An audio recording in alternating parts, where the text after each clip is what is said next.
ఇక్కడికి వచ్చాను. ఓహో, అయితే ఈ నమస్కారం అందుకేనా? మరి మీ సంస్కారాలు కనుక్కున్నారా? సరే మీరు చెప్పండి, వింటాం. ఉగాది అంటే ఏంటో. అలా అడిగారు, బాగుంది.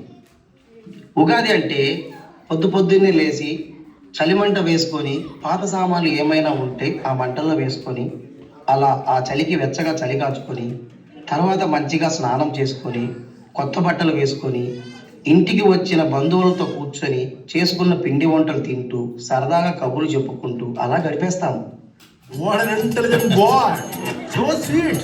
అసలు ఐడియాలు ఎలా వస్తాయండి మీకు?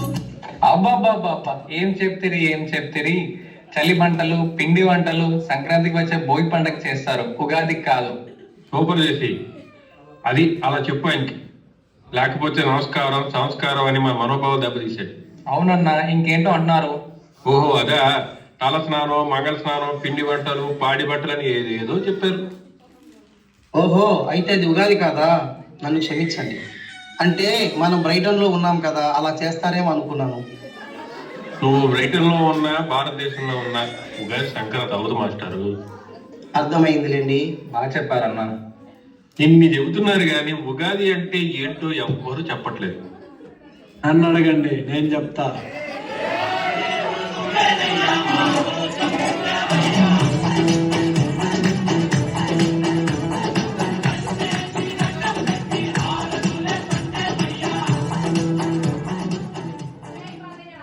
ఏమయ్య ప్రసాద్, ఎలా ఉన్నావు?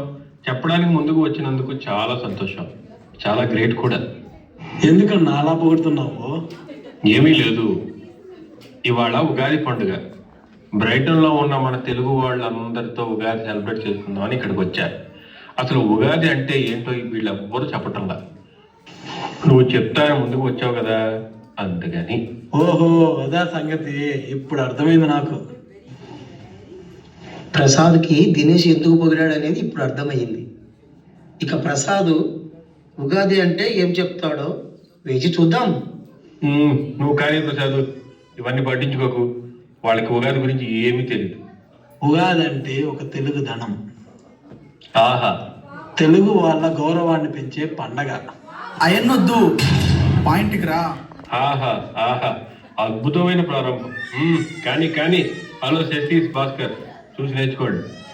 అలా ఊర్లో అందరూ ఒకచోట చేరి ట్రాక్టర్ మీద కట్టించిన స్టేజ్ మీద డ్యాన్స్ వేసే వాళ్ళని చూస్తూ మైమరిచిపోయి మనం కూడా వాళ్ళతో పాటు డ్యాన్స్ వేస్తూ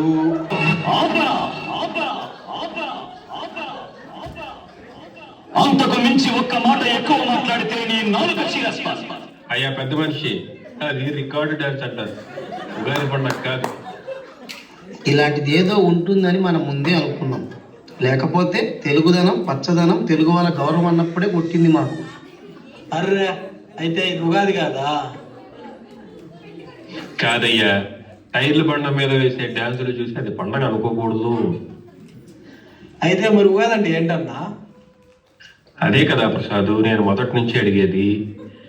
నన్ను అడగండి, నేను చెప్తాను, జరిగేది చెప్తాను, జరగబోయేది చెప్తానని వచ్చారు మీరందరూ.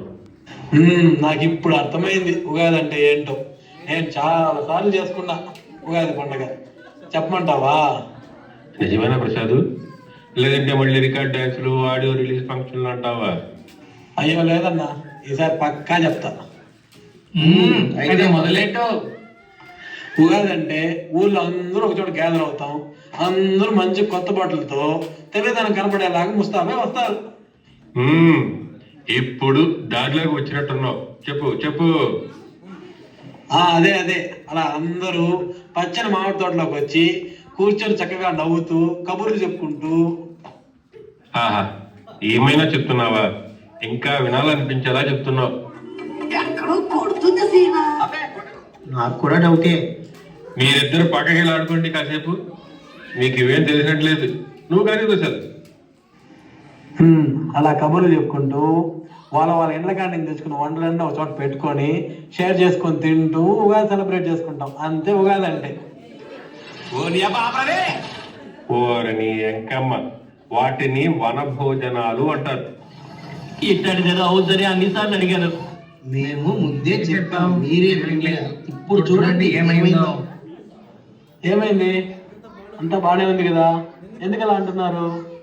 నువ్వు ఇచ్చిన వివరణ అంతా బానే ఉంది, కానీ ఉగాది పేరుతో వనభోజనాల గురించి ఇలా చెప్పావుగా, అదే తేడాగా ఉంది. ఓహో, ఇప్పుడు అలా అంటున్నారా? ఇంతకు మించి విని తట్టుకునే శక్తి నాకు లేదు, కానీ నేను చెప్తా వినండి.